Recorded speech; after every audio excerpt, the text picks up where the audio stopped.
아유, 근데 마음이 무겁습니다. 정말 진짜 걱정됩니다. 김유진 아나운서. 네, 오늘 발표된 코로나19 신규 확진자 수가요. 1,275명으로 코로나 사태가 시작된 이후 1년 반을 통틀어서 가장 많은 규모의 확진자가 세상에 대박 사건. 나왔습니다. 불과 어제 기존의 역대 최다였던 12월에 1,240명을 머지않아서 뛰어넘을 가능성이 있다라는 얘기를 해드렸는데 그게 하루 만에 현실이 그러네요, 돼버린 진짜. 건데요. 특히 지금 수도권의 상황이 굉장히 심각합니다. 전체 확진자의 81%를 차지하는 994명이 수도권에서 발생했기 때문입니다. 아유, 근데요. 지금 이 정도도 걱정이 큰데요. 이 정도가 다가 아닙니다. 자칫 방심하다간요. 세상에 우리가 한 번도 경험해보지 못한 확진자 수 2,000명대가 될 수도 있답니다. 방역당국 얘기 그리고 전문가 얘기 이어서 들어보시고 이어가 보도록 하겠습니다. 중앙방역대책본부는 민간 전문가와 합동으로 수학적 모델링을 이용하여 향후의 발생에 대한 전망을 추정을 해보았습니다.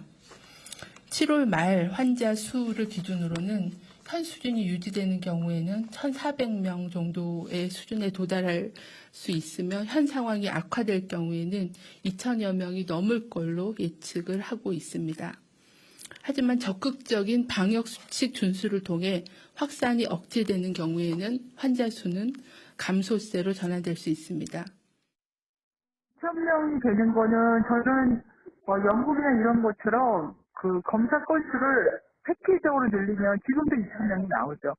왜냐하면 지금은 정부가 PCR 검사한 것만 지금 수치를 하는데 어제도 백화점 주변에 만 건을 하는데 키트도 없어지고 그 정도 가지고 사실은 안 돼요. 그러니까 스스로 검사를 할 수 있게 저는 PCR 검사 플러스 자가 검사 키트를 지금은 풀어야 돼요. 그래서 정부가 지원을 해주든지 아니면 가격을 성격히 다운을 시켜서 일반인들이 스스로 검사를 할 수 있게 이렇게. 진짜 지금 걱정이 큽니다. 지금 들으신 것처럼요. 게다가 더 큰 걱정은요. 걱정을 키우는 건 감염 경로를 모르는 경우가 10건 중에 3건이나 된다. 비율로 따지면요. 그러다 보니까 최재문 교수님 일각에서는 지금 당장이라도 이 거리두기 단계 격상시켜야 되는 거 아니야? 이런 얘기가 지금 나온다면서요. 그런 얘기가 나오고 있어요. 지금 말씀하신 것처럼 이게 2,000명까지 갈 가능성은 충분히 있습니다. 저는 지금 현재만 해도 감염 재생산 지수가 1을 넘어서 한참 됐어요. 그러면 한 명 이상의 감염을 시킨다는 거거든요. 그럼 1,000명 나왔으면 내일은 2,000명이 될 수 있는 거죠. 있겠네요. 충분히. 논리적으로는. 그렇죠. 그런 상황이기 때문에 감염 경로를 모르는 것도 지금 30% 가깝잖아요. 그러면 무증상 상태에서 확진이 안 되고 예를 들면 감염이 됐는데도 확진 여부를 전혀 모르고 돌아다니는 분도 있을 수 있다는 거죠. 이런 문제가 있기 때문에 이걸 이번에 좀 더 강하게 좀 해서 이걸 한꺼번에 잡고 넘어가야 되는데 이걸 꺾지 않으면 재생산 지수도 그렇고요. 지금의 이 추세가 계속된다고 하면 계속 확산이 될 수밖에 없어요. 지금 계속 올라갈 수밖에 없고. 그래서 일부에서는 아예 이번에 좀 강하게 3단계 뛰어넘고 최고 단계가 지금 4단계거든요. 4단계는 거의 이제 락다운 수준이라고 볼 수 있는데 그 정도까지 해서 단기간에 좀 이 추세를 좀 꺾는 게 필요하다. 이런 주장을 지금 하고 있는 상황입니다.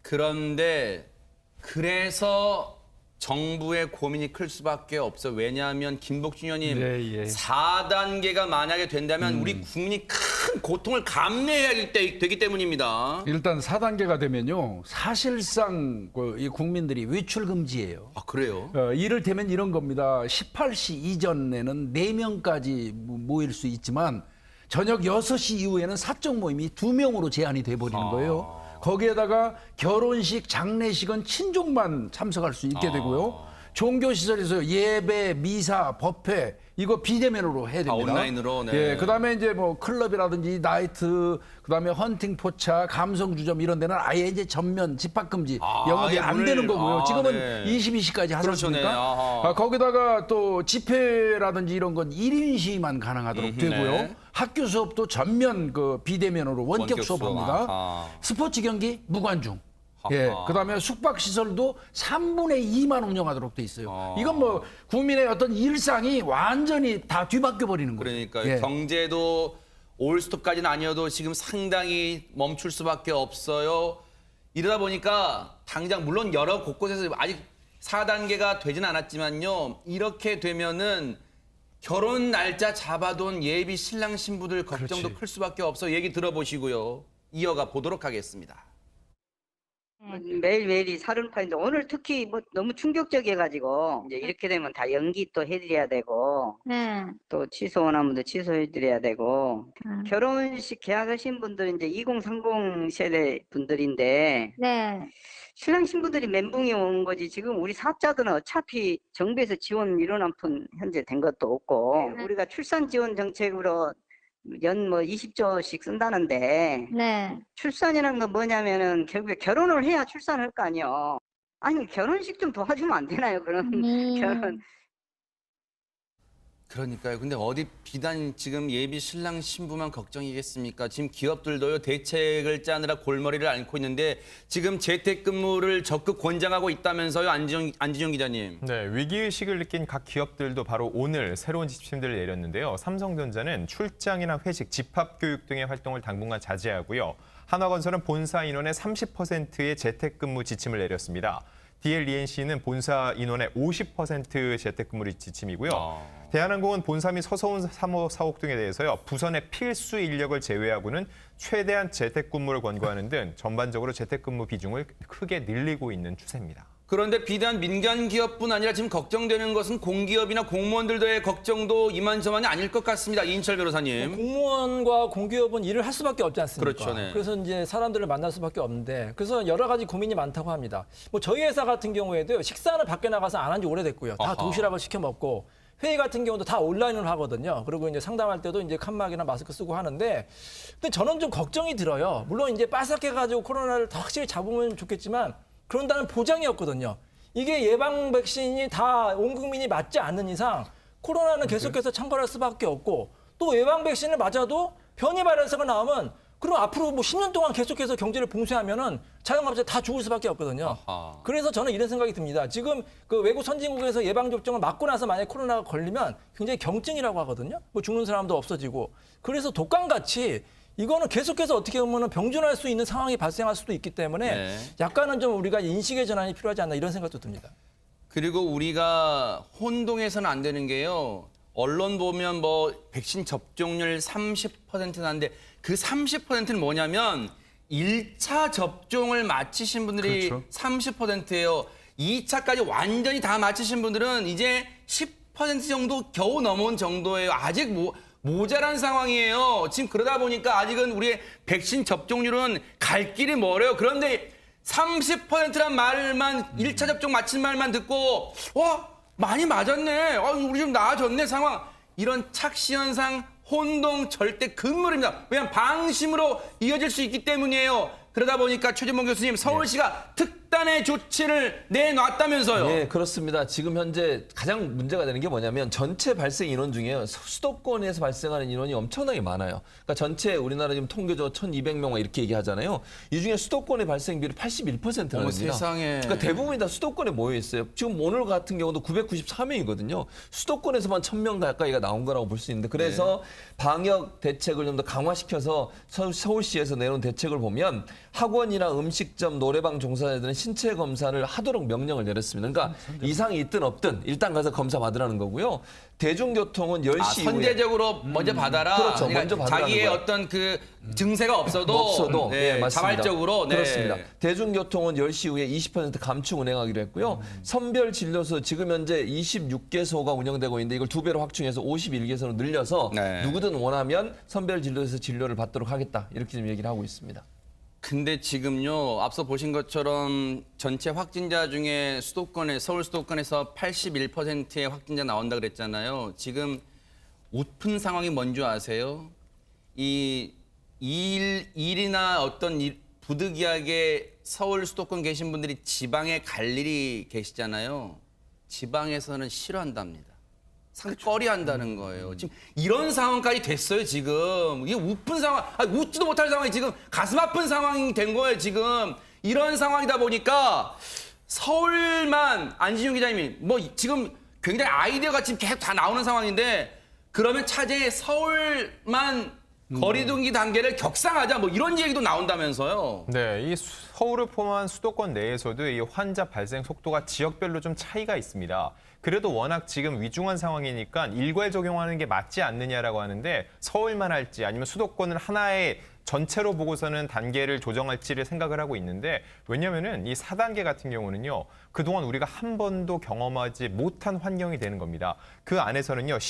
서민 경제 그리고 국민들의 생활에도 굉장히 큰 제약이 올 수 있기 때문에 이 단계 조정에 더욱더 신경을 쓸 수밖에 없고요. 이 중앙사고수습본부에 따르면요. 적어도 14일 이전에는요. 이 단계를 어떻게 할지를 결정할 예정이라고 합니다.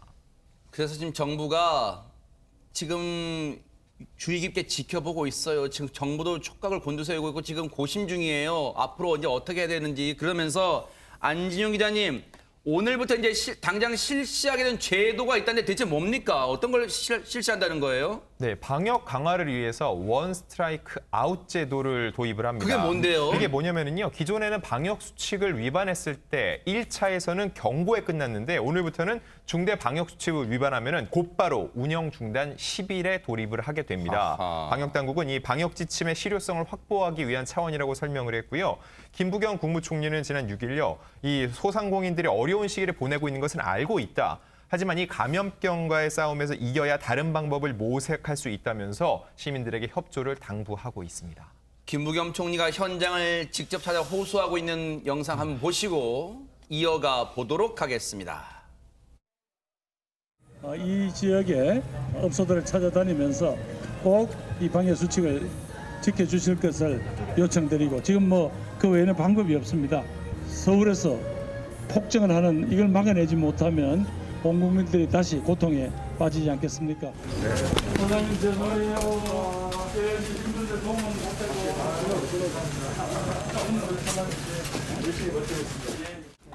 고생합니다. 한 1일 안 떨어지는데 그래도 이 시기를 우리가 더 넘겨야 될 것 같아서 미안해. 힘냅시다.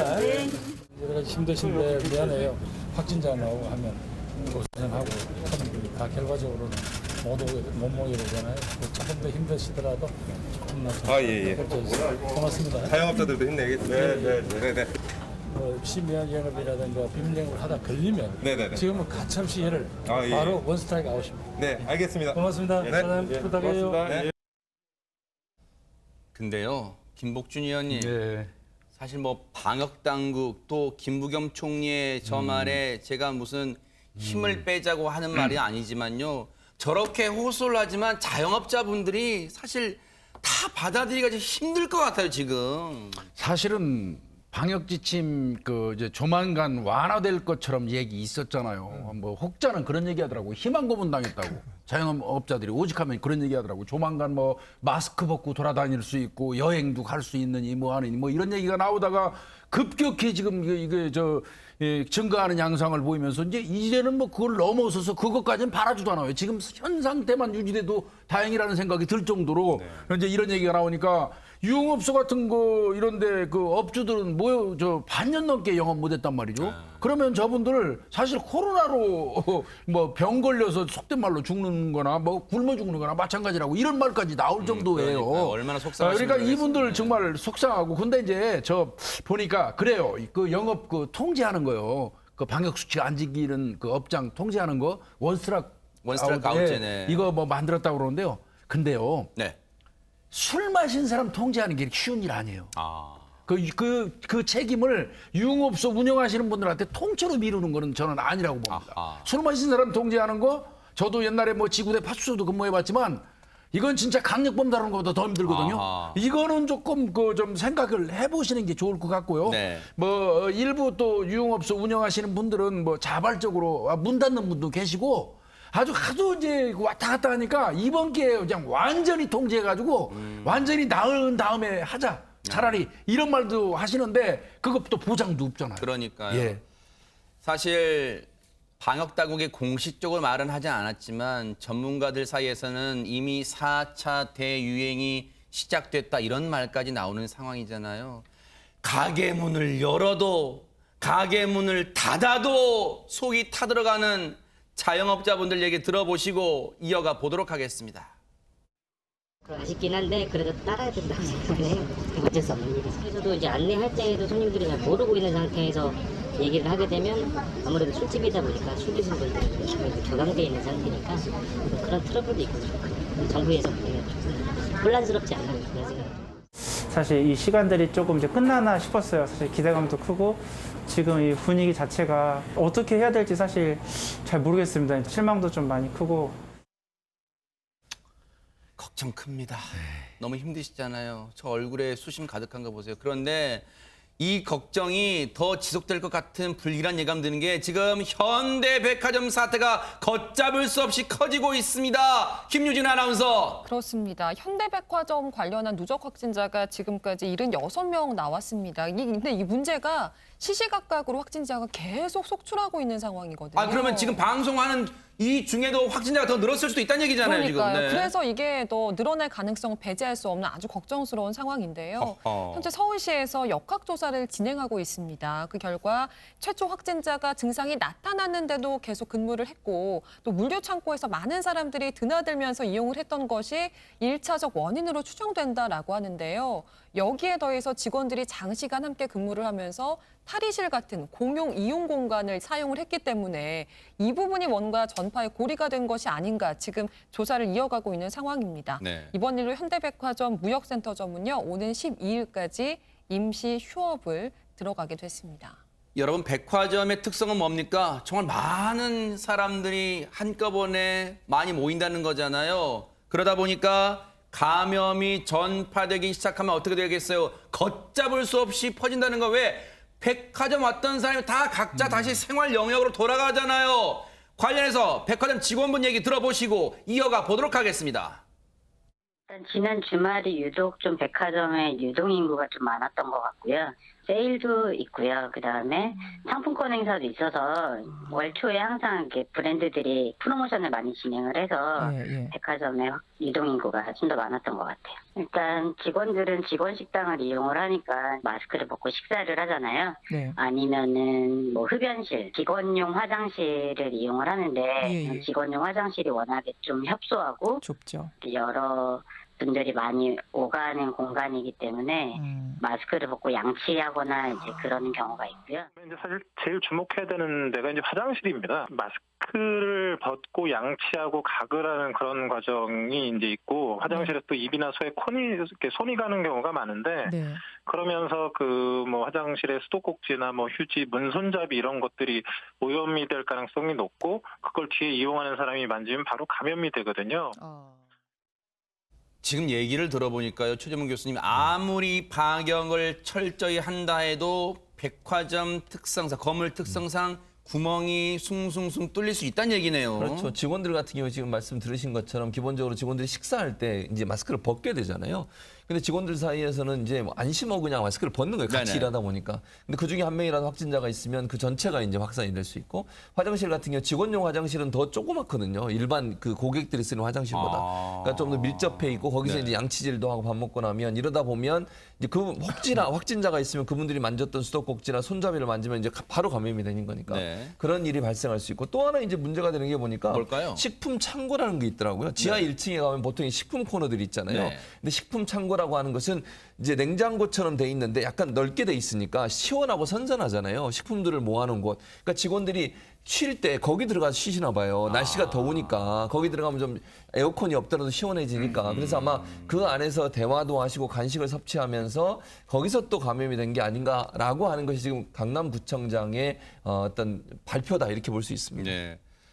지금 이 현대백화점발 집단 감염 소식이 퍼지면서 어제요, 이곳은 정말 난리가 났습니다. 어딥니까, 김복준 의원님? 예, 현대백화점 무역센터점 이 자체가 그 인근이 유동인구가 워낙 많고요. 그렇죠, 아까 네. 뭐 설명하신 것처럼 주말에 방문자가 굉장히 많았잖아요. 네. 그러다 보니까 이제 검사 대상자가 10만 명 어머, 이상 될 세상에. 거라고 이렇게 추정을 해요.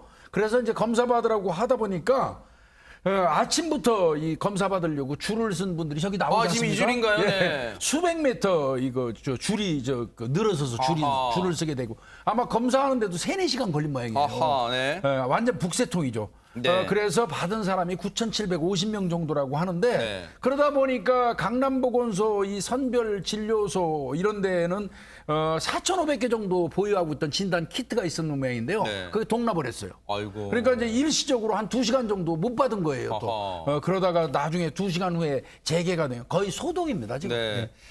감염 전파를 막기 위해서는요, 개개인의 방역도 중요하지만 혹시 확진됐을 경우 정보를 다 제공하고 자기의 동선을 일일이 다 밝히는 그것도 협조도 중요하잖아요. 최재범 교수님. 네, 그렇죠. 근데 그걸 안 해가지고 논란이 되고 있는 사람들이 많이 있는데 그중에 정말 화가 나는 건 공무원이 그걸 안 지킨 거예요. 공무원이. 아하. 공무원은 공무원은 정말 이런 일이 있으면 모범적으로 가장 먼저 공복이가 돼야 되잖아요. 세금으로 월급 받는 분 아닙니까? 네. 그런데 이분 같은 경우에 지난 1월에 코로나19 확진 판정을 받았어요.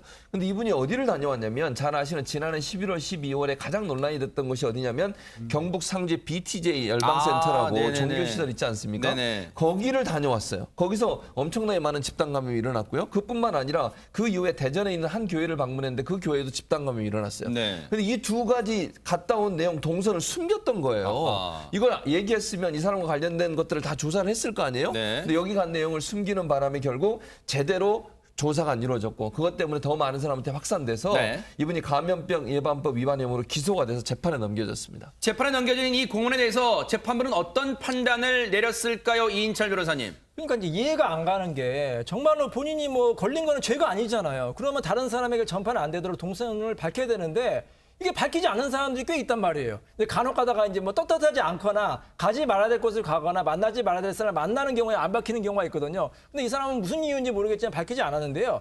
이럴 경우에 법원에서는 이 사람이 감염법 위반으로 처벌이 될 수밖에 없습니다. 고의적으로 이렇게 은폐를 한 경우에 그래서 네. 다른 사람에게 피해를 준 경우에 처벌할 수가 있는데 형량은 2년 이하의 징역이나 2천만 원 이하의 벌금형이거든요. 하지만 실형이 되는 경우는 없고 대부분 벌금형이 나오는데 이 사람은 2천만 원이 나왔습니다. 아하. 그만큼 법원에서는 굉장히 이 사람이 재질이 안 좋다고 보는 거예요. 네. 세계적 대유행 상황에서 예방 및 확산 방지를 위한 노력을 무시했다. 역학조사 방해에는 비난 가능성이 매우 크다고 2천만 원 판결을 선고한 이유를 밝혔습니다. 네. 지금은 우리 모두 경각심을 가져야 할 때입니다. 코로나는요, 늘 말씀드리지만 우리의 방심을 순간적으로 먹고 자라는 악덕 바이러스라는 거 명심해야겠습니다.